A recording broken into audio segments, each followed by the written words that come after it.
There are some things in some books that I don't feel I should even talk about, and this book is one of them.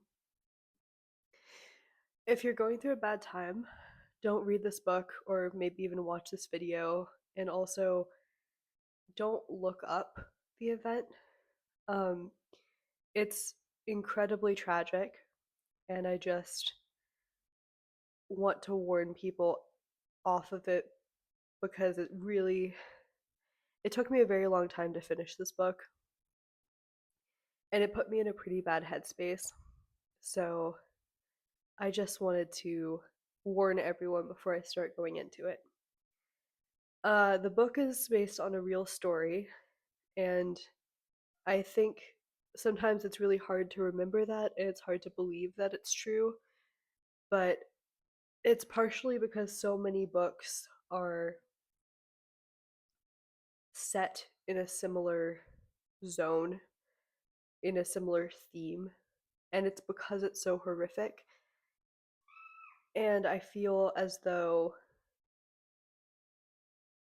because of how unbelievable it is, it comes across as more fiction than reality. And you also kind of hope that it's fiction. Um, but it actually happened. Uh, this event took place on July 22nd, 2011. In 2011, I was 11, and my mom heard about this and she did not tell me because I was too young.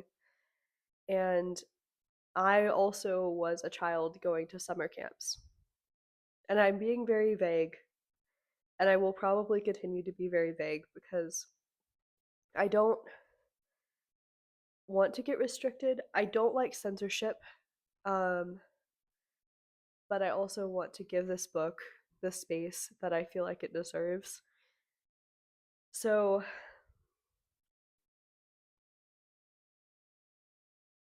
other books also start with a group of kids on some kind of camping trip in the middle of nowhere being hunted. Lord of the Flies, The Most Dangerous Game, Law of the Skies, which I did a previous video on, and there's so many others. But this actually happened. The first time I heard about this was in a Rotten Mangoes video where she talks about this book, One of Us, in addition to the dramatized movie 22 July, which came out in 2018, which was also not on my radar at all in 2018. And I watch a lot of true crime and also world events. Um, I was literally studying political science and specifically terror groups, and I had never heard of this. It was the largest mass casualty event with a firearm by one person ever.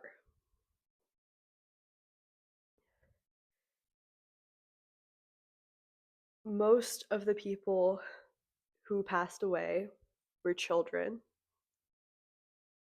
He also attacked the headquarters of the Labour Party in Norway.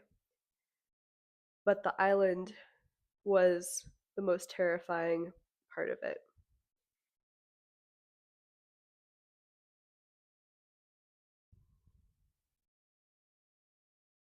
The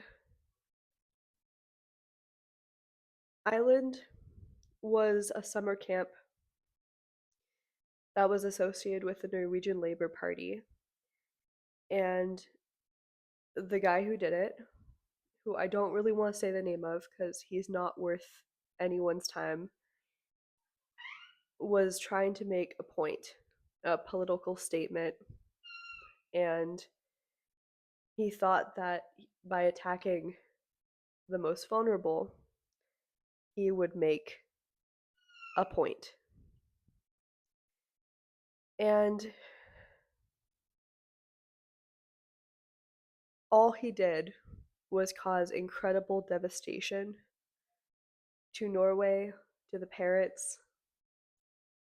The whole country was impacted by this, and I know that much of the greater world was impacted by this. Um, I can't even believe that this was real. I am not convinced that the movie should ever have been made.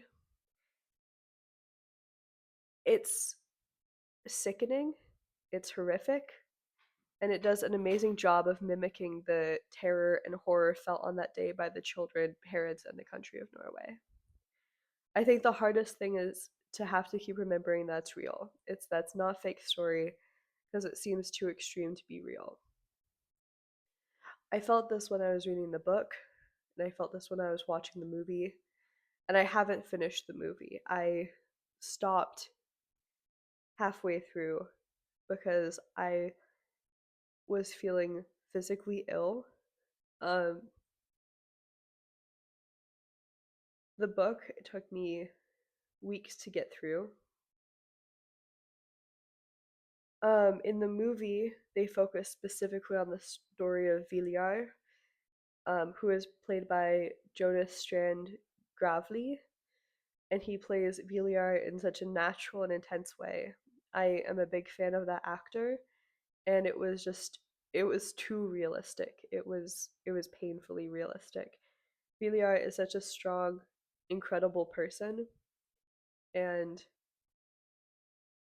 he deserves to be recognized both in the book and the movie. Um, he went through so much. He was one of the children impacted on the island. Um, both the movie and the book have a non sequential timeline um, that talks about both memories, current events, future events. I mean, obviously, everything is looking back on it, but it kind of starts with the trial, looking back at the island, and then bouncing forward to the recovery, to the reactions to what happened, and how people were impacted long term. Um, I think that the book is a really great memorial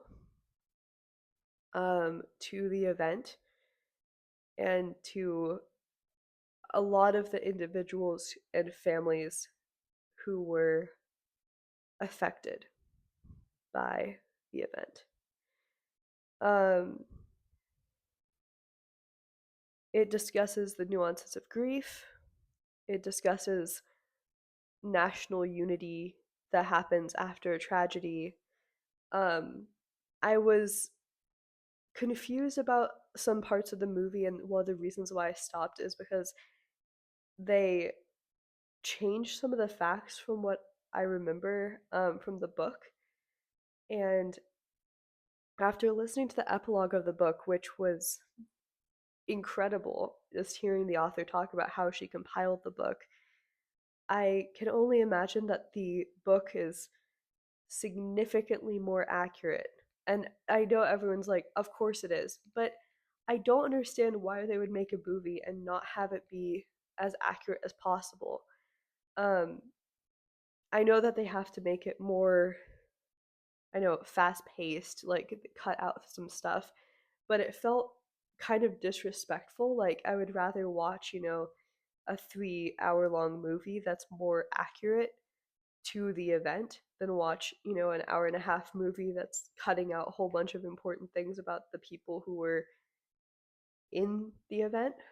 I keep just saying the event because I don't want to say words that YouTube hates. A lot of the book really, really got to me, and it's cumulative. It doesn't stop. Um, I understand why she focused a lot on the perpetrator, um, because obviously he's an important part of it, and a lot of people just want to know why he did what he did.